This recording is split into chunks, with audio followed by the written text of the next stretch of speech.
Sean todos y todas bienvenidos a este espacio cultural en donde se tiene como invitada a la escritora Carolina Sarti. El objetivo principal de esta reunión virtual es hablar sobre la literatura contemporánea guatemalteca que se ha trabajado en las últimas décadas y que nuestra invitada nos comparta su más reciente obra, Diario de Saliva y Encierro, publicado el año pasado, libro en el cual se refleja tanto el socialismo como el existencialismo. Sin más que decir, damos paso al inicio de esta reunión con la lectura de la biografía de Carolina Escobar Sarti. Adelante, compañera. Biografía de Carolina Escobar Sarti. Nació el 11 de diciembre de 1960. Ocupación: escritora, docente, poeta, columnista e investigadora social. Directora nacional de la asociación La Alianza, entidad que trabaja con niñas y adolescentes víctimas de violencia sexual y trata de personas. Educación: licenciada en Letras, máster en Literatura Hispanoamericana, doctora en Sociología y Ciencias Políticas. Trayectoria: en el año 2000 fue concedido el Premio UNICEF a la Comunicación. Ha publicado artículos y ensayos en revistas nacionales e extranjeras. En los años 2019, 2020 y 2021, la revista Forbes la nombró entre las 100 mujeres más poderosas de Centroamérica. Entre las obras poéticas que ha publicado se encuentra La penúltima luz en 1999, Palabras sonámbulas 2001, Rasgos el silencio 2003 y Diarios de Saliva y Encierro en el 2021. Ha participado en varios congresos, encuentros y seminarios de literatura a nivel nacional e internacional. También ha sido jurado en varios certámenes literarios. Su trabajo como profesional incluye varios años dedicados a la docencia, a proyectos de desarrollo, a la comunicación, la cultura y la investigación social en Guatemala y la región centroamericana. Es cofundadora del grupo Colectiva de Mujeres en las Artes, con quienes ha participado en recitales de poesía, publicaciones y seminarios. Entre sus escritos existen diversidad, pues ha publicado desde ensayos y columnas hasta colaboraciones en antologías. Muchas gracias. Buenas noches, Carolina. Buenas noches, compañeras. Sean bienvenidas a esta pequeña entrevista y conversatorio. Esta actividad es con el fin de conocer un poco más acerca de la literatura contemporánea, específicamente la literatura contemporánea que se está trabajando en nuestro país. Además, platicaremos un poco con nuestra escritora invitada Carolina Escobar Sarti sobre su más reciente obra titulada Diarios de Saliva y Encierro. Entonces, iniciaré con la primera pregunta, Carolina, y esta puede sonar un poco vaga, pero es interesante conocer la perspectiva pues, de cada autor acerca del concepto de literatura contemporánea. Entonces, la primera pregunta es, desde su perspectiva, ¿qué es la literatura contemporánea? Bueno, es interesante porque cuando pensaba en esta temática que ustedes habían propuesto, pensaba que, digamos, en los tomos de literatura donde Francisco Alvisures Palma hace todos los ensayos, se miraba por décadas cuáles eran y podían, digamos, establecerse en la literatura contemporánea guatemalteca 1900 a 1910, hasta el 20, hasta el 30, hasta el 40, hasta el 50. Les tenía nombres a cada generación, pero después esto cambia y ya no es por una cuestión cronológica, sino por una cuestión por el autor que había entrado o por acontecimientos históricos como la revolución, después de la guerra, etcétera. Entonces, digamos que críticos más recientes ya no se rigen por esta definición de generaciones literarias que utilizó Alvisures Palma.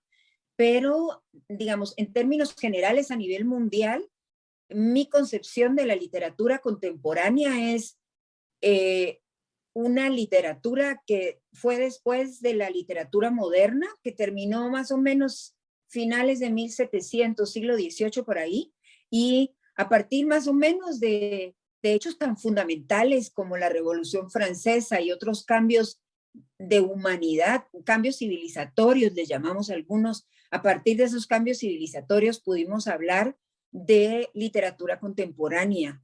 Y entonces podemos hablar, por ejemplo, de que las ciudades comienzan a ser personajes a partir de ese momento, cambia. Paralelamente estaba tal vez todavía el movimiento romántico contrapuesto a un movimiento más conservador, pero la literatura contemporánea para mí significa rompimiento, significa vanguardia, significa una estética distinta y es más un concepto estético que cronológico. Entonces, cuando hablamos de literatura guatemalteca contemporánea, yo sigo, algunos hablan de literatura posmoderna, pero recuerdo que hace años tuvimos un debate si realmente se había acabado la modernidad o si a Guatemala realmente había siquiera llegado, porque, digamos, había formas, imitación de formas todavía bastante conservadoras en este país.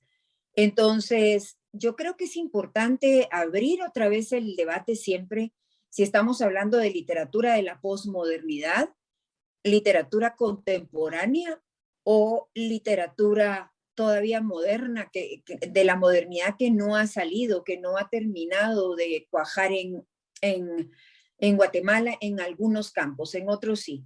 Entonces, es un debate abierto y dependiendo de la visión del teórico o del crítico, digamos que es más un criterio estético, más un criterio vanguardista, más un criterio de generación literaria. Pero yo personalmente me inclino más por criterios estéticos que están asociados a hechos de la historia nacional importantes que contextualizan esa literatura. Me llama muchísimo la atención lo que menciona sobre pues estas propuestas cronológicas porque como estudiantes lo principal de enseñarnos en algunas ocasiones es una fecha exacta, un movimiento exacto en el que rompe una corriente literaria e inicia otra. Entonces a nosotros nos marcan la década de los 40, de 1940, cuando viene la Segunda Guerra Mundial y comienzan todos estos rompimientos sociales que usted menciona, pero se me hace muy, muy interesante la perspectiva que usted tiene, el que como el primer mandamiento de la literatura es libre, la literatura no se rige por ningún orden. Eso es algo que me llamó bastante la atención. Y con lo que menciona sobre pues, los rasgos que la literatura contemporánea maneja, ¿podría mencionarme específicamente alguno de estos rasgos que se han presentado en el material que se ha estado publicando en las últimas décadas aquí en nuestro país? Bueno, yo diría, por ejemplo, tiene diferentes cosas. Actualmente tenemos varias editoriales que ya marcan ciertos rasgos particulares, digamos, sobre todo para la creación poética, pero yo me recuerdo en los 90 estaba la editorial X, pero luego está hoy Letra Negra, Mundo Bizarro, Catafixia, FIG, Magnaterra, y la mayoría son editoriales independientes. Y por ejemplo, la de Simón Pedrosa, En el Olvido, es genial. Entonces, yo pienso que más allá, incluso las editoriales han abierto su criterio porque antes se partía muy fijo en criterios ideológicos de tiempo o de autor o autora. Y ahora están abriéndose más a nuevas propuestas. Entonces, para mí, la literatura contemporánea tiene que ver específicamente con vanguardia. Y la vanguardia no significa, digamos, solo ruptura, significa tener argumentos sólidos para esta propuesta de ruptura que se está haciendo. Cuando hablamos de esto, por ejemplo, pienso Regina José Galindo en los años 90, o pienso Ana María Rodas con sus poemas de la izquierda erótica. Solo el título, en medio de la guerra, hablar de izquierda y de erotismo cuando son, digamos, cosas proscritas, del cuerpo no se habla y ¿qué es lo que nos dicen siempre? No se habla ni de política, ni de religión, ¿verdad? Entonces, son como temas tabús. Y yo veo que ahí había literatura contemporánea de rompimientos vanguardistas importantes. Estaba en la editorial X en los años 90, me pareció genial.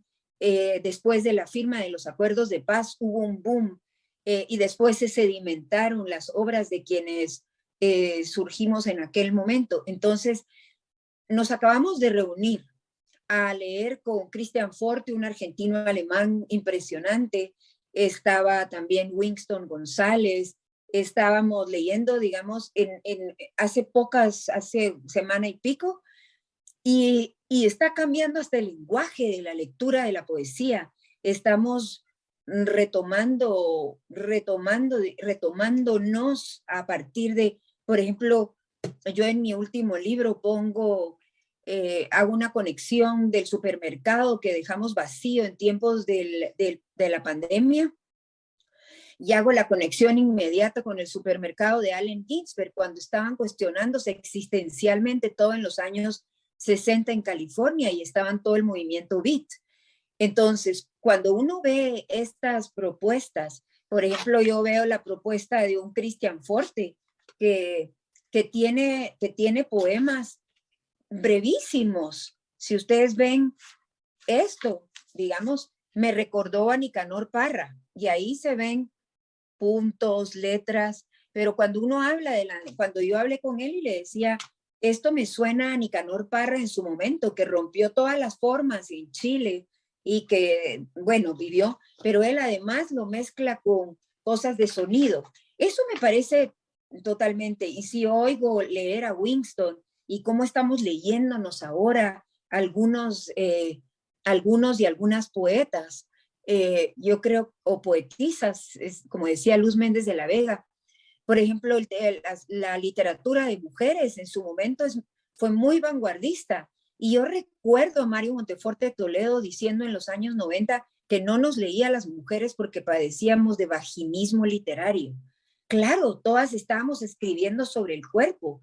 Cuando ellos escribían en sus novelas, yo me dediqué a hacer un estudio que se llamó el falogocentrismo literario en obras canónicas de la literatura guatemalteca escritas por autores hombres. Y fue súper interesante porque yo lo hice jugando a partir de esto que él había, esta afirmación de él.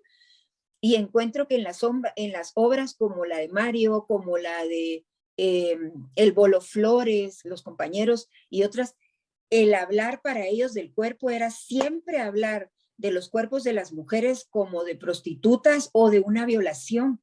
Generalmente en esas novelas había una violación.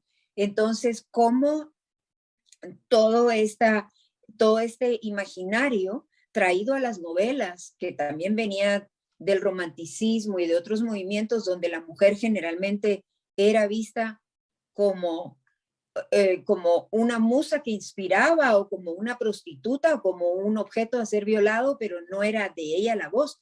A mí me parece que eso fue muy vanguardista, que las mujeres como José a escribir sobre la masturbación, el cuerpo, etcétera. Entonces, yo considero que las vanguardias, por eso yo más que meterlas en periodos históricos, aunque a veces caben, no siempre coinciden. A veces una misma autora o un mismo autor se reinventa. Pienso en Leopoldo María Panero, que es español, con su libro El Ciervo Aplaudido. Él tiene un estilo, él se iba a meter a hospitales de salud mental porque había, digamos, siempre tenía una crisis fuertísima de personalidad y existencia, pero él mismo va mutando en su voz poética. Y yo, después de 10 libros, puedo decir que en el 4º libro encontré algún registro poético, pero ya para el 8º estaba escribiendo otro, y Diarios de Salida y Encierro es como un libro de madurez. Y así podría decir. Entonces, yo creo que todos los últimos años, sobre todo en la poesía, hay interesantes expresiones que ver. Numada, la poesía, por ejemplo, que viene con los movimientos de la diversidad sexual, es genial. La poesía que viene con los movimientos de pueblos originarios desde la década de los 90. Y ahí tenemos Rosa Chávez, Maya Q, Neg McCoy, bueno, y de la diversidad, ahí está el Winston, pero más allá de marcarla por estas cuestiones que son más criterios de construcción política, cuando uno oye esas voces, son impresionantes. Entonces yo sigo poniéndolo en el marco de criterios estéticos, pero hay que leer el corpus de autoras y autores para ir, digamos, cada quien caracterizando las vanguardias y la literatura contemporánea como le sabe. Bien decía Ana Isnin, que el mundo no es como lo ve, el mundo dice, no es como somos. Sí, el mundo no es como nosotros somos. No vemos el mundo como es, lo vemos como somos.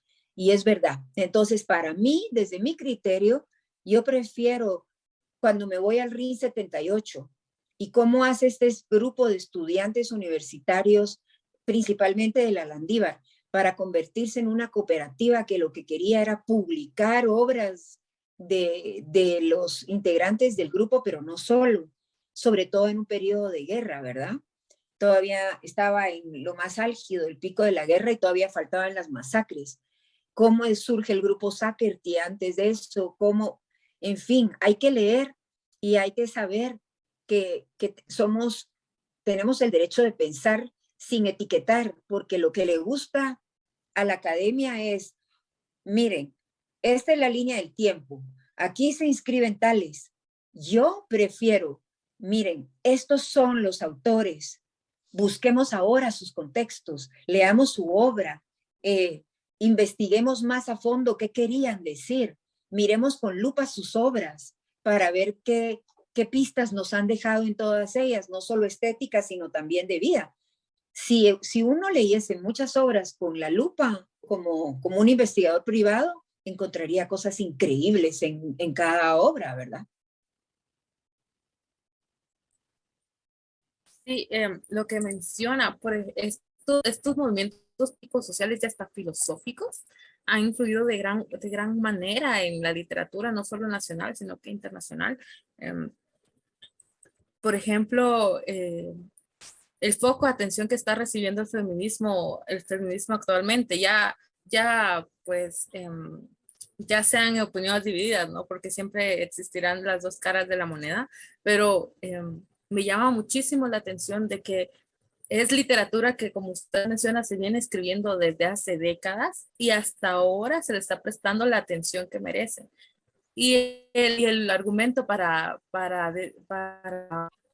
hacer de menos las mismas es decir que simplemente somos mujeres quejándonos pues de nuestra vida, ¿no? Cuando en realidad la verdad esconde mucho más que eso.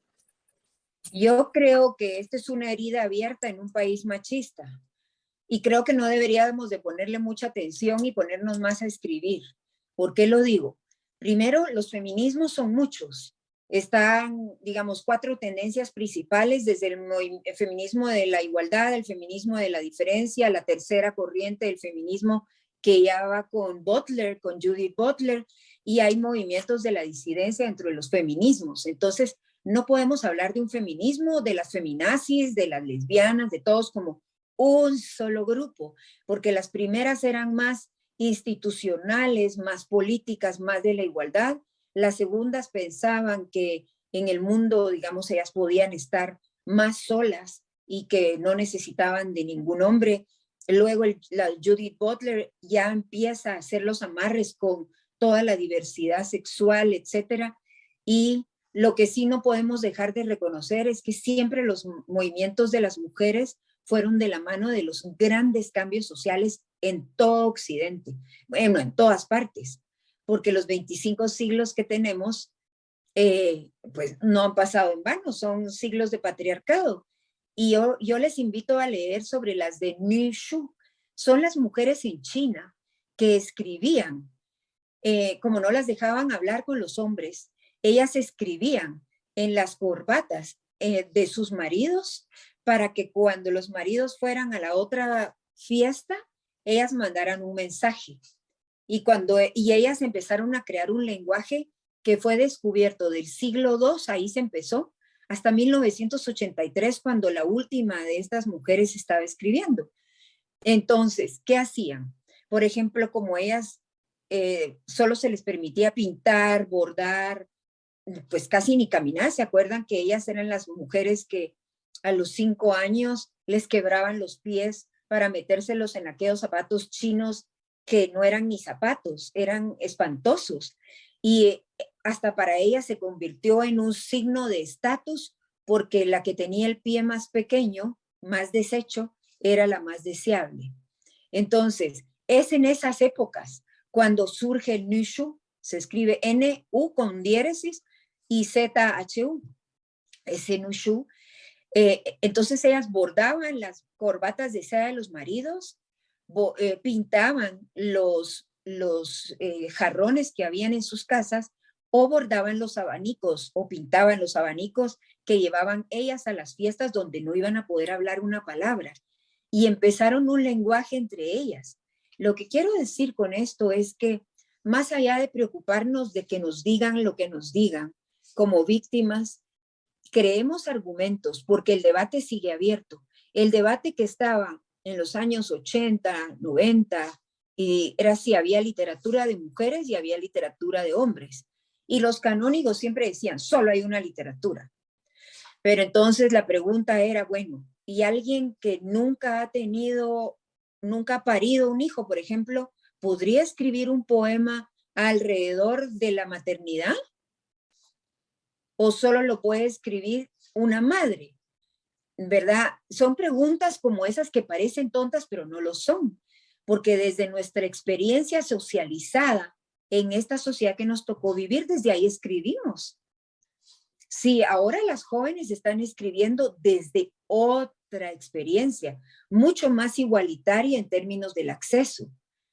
Y entonces yo siempre he dicho, ningún ser humano es igual a otro, independiente de si nace mujer, hombre, si es género fluido, si es bisexual, lo que quieran.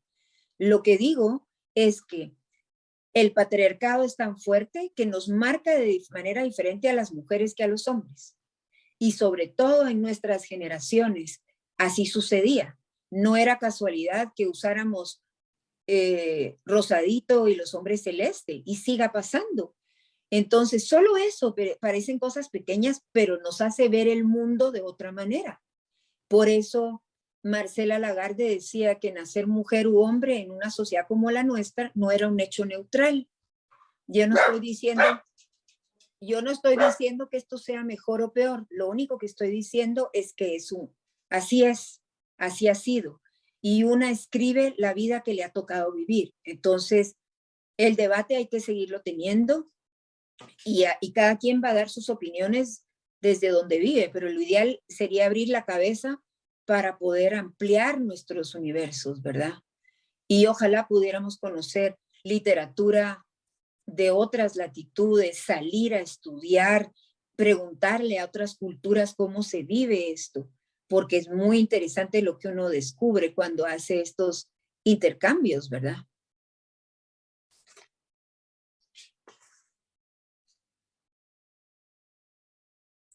Bueno, por tiempo saltaremos entonces a platicar directamente sobre su poemario Diarios de Saliva y Encierro en estos últimos minutos. Okay. Primero, me gustaría que nos sacara de esta incógnita. Nosotras que ya leímos la obra, pues ya pues relacionamos el contenido con el título, pero nos gustaría preguntarle, ¿de dónde surgió el nombre de la obra? ¿Cómo fue que le vino a usted esa idea o alguien se lo sugirió o cómo llegó a la conclusión? Bueno, escribía mucho, sobre todo en los primeros días, y entonces se convirtió en un diario, primera palabra.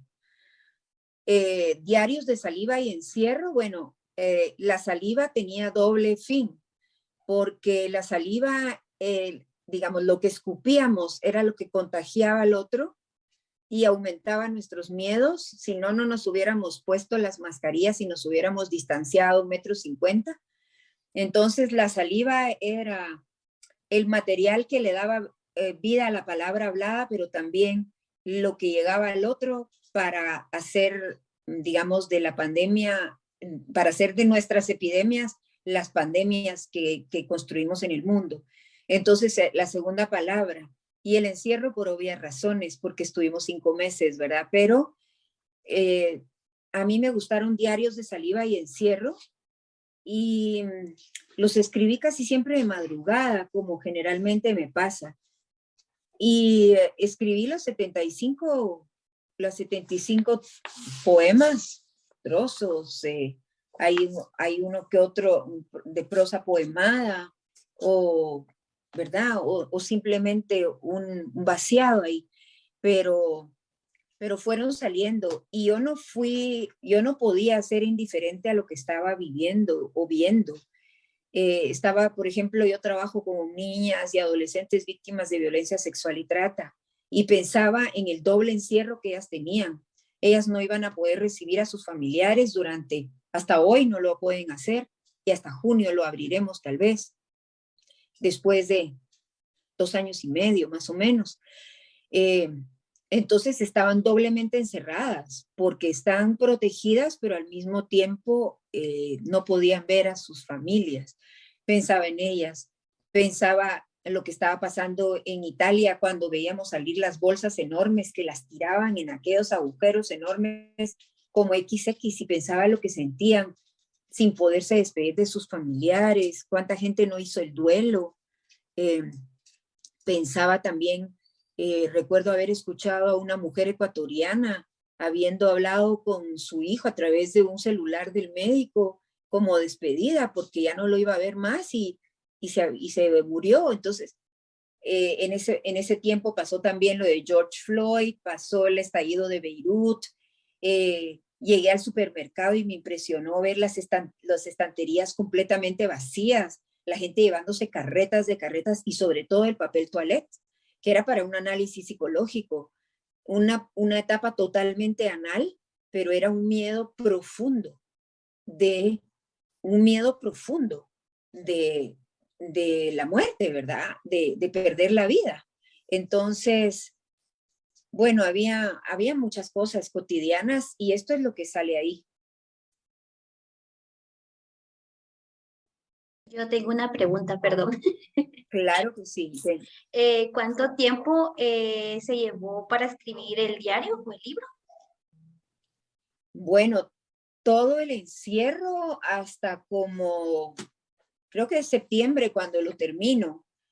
Y después empiezo como, generalmente yo voy, no es que termine de escribir el libro y después lo limpio. A veces hay piezas que ya no toco, a veces hay piezas que desecho, hay veces también hay piezas que reviso y sencillamente corrijo 1 o 2 palabras, ninguna es igual a la otra y dependiendo del momento. Pero para mí, en los momentos más fuertes de mi vida, mi manera de respirar es escribir.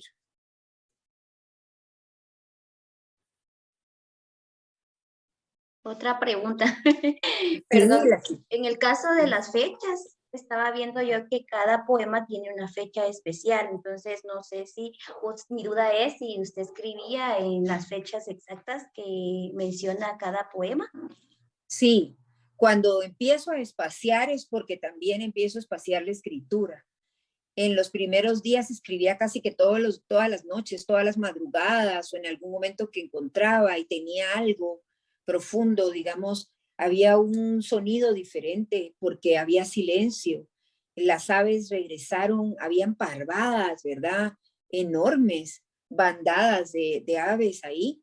Y veíamos lo que estaba pasando en otros lados del mundo, donde regresaban manadas, parvadas, bandadas de animales a los lugares donde habían estado antes y que no podían regresar rapidito, digamos, se apropiaron del espacio, y yo podía sentir eso, o podía sentir que otra vez estaba parada frente a una ventana, y esto me recordó momentos importantes de la propia vida. O, por ejemplo, mi madre, que tenía en aquel momento 97 años y yo no podía verla por 5 meses. Y yo decía, ¿y qué tal si le pasa algo y la pierdo? Entonces la extrañé un montón. Cumplieron años, mi gente cumplió años y no podíamos. Y se adelantó el tema de la tecnología. Yo decía que imaginaba que nuestros columpios iban a estar después en una pantalla, que efectivamente está pasando. Entonces, para mí todo tenía que ser escrito en ese momento y ahí se fue, ¿verdad? Y mucho utilicé, y digamos, todavía estoy en autoanálisis de eso, los pájaros azules, los huesos azules, y el azul tiene una connotación, pero yo no lo quería cambiar. Claro que estuvo presente también en el movimiento modernista, pero no tenía que ver con eso. Para mí tenía que ver con una disposición de ánimo y al mismo tiempo con un color presente, muy presente para mí durante ese tiempo. Muchas gracias. Bueno, esta sería la última pregunta para cerrar, Carolina. Bueno, ya nos hizo un breve resumen de todos los temas que usted tocó en el libro. Y en lo personal, yo creo que leer su obra, en específico esta, fue como de una ventanita para poder asomarse un poco y ver cómo vivió usted también, lo que todos vivimos, ¿no? El encierro. Pero me podría decir en lo personal, ¿cuál fue el poema que usted tiene más presente o aquel poema que la marcó de una manera muy fuerte? Ay, es que no podría escoger uno solo porque me recuerdo en aquel momento cómo la corrupción me lastimaba profundamente cuando nos empezamos a enterar de cómo se estaban manejando los préstamos, los fondos, y no podía dejar de escribirlo ya no me acuerdo cuál era, pero ese es fuertísimo. Ya nadie cree, se llamaba, ¿verdad? Y era así. Y ya nadie cree en la clase política porque ya nadie cree, porque hace tanto se separaron del cuerpo social, hace tanto se separaron, hace tiempo que velan su propio entierro, tiempo que velan su propio, tiempo que velan tiempo de personas, de pactos oscuros entre los amos y los burócratas de servidumbre, de pactos oscuros entre los amos, de pactos oscuros, de pactos, y falos midiéndose con el falo del vellocino de oro, y falos midiéndose con el falo, y falos midiéndose, y falos. Erectos al momento de la asfixia final, erectos al momento de la asfixia, erectos al momento, erectos, ante los cuerpos ultrajados y saqueados, ante los cuerpos ultrajados, ante los cuerpos, ante la muerte amordazada, sin paz ni hospitales, la muerte amordazada, sin paz, la muerte amordazada, la muerte que también nos robaron. Entonces, por ejemplo, recuerdo que ese fue uno de los últimos, pero había muchos que fueron muy fuertes para mí y todos tenían algo que decir. Habían unos que tenían que ver con estar más viendo, otros escuchando, otros sintiendo, otros con mi ser más, digamos, más denunciante, otros con mi ser más poético. Hubo de todo. Bueno, muchas gracias nuevamente, Carolina, por compartir este espacio con nosotras. Con gusto tenerla aquí y que compartiera pues un poquito sobre su perspectiva de la vida, sobre su obra, y sobre su sabiduría, porque créame que realmente es algo que apreciamos porque se nota, se desborda de usted, la pasión por esta carrera, por sus letras y por lo que escribe. Entonces, muchísimas gracias. Gracias a ustedes. Las admiro, las valoro y cualquier cosa siempre estoy a las órdenes, ¿verdad? Muchísimas gracias, Carolina. Son mujeres valiosas y no lo olviden. Un abrazo a todas. Muchas gracias. Feliz noche. Feliz noche, nos vemos.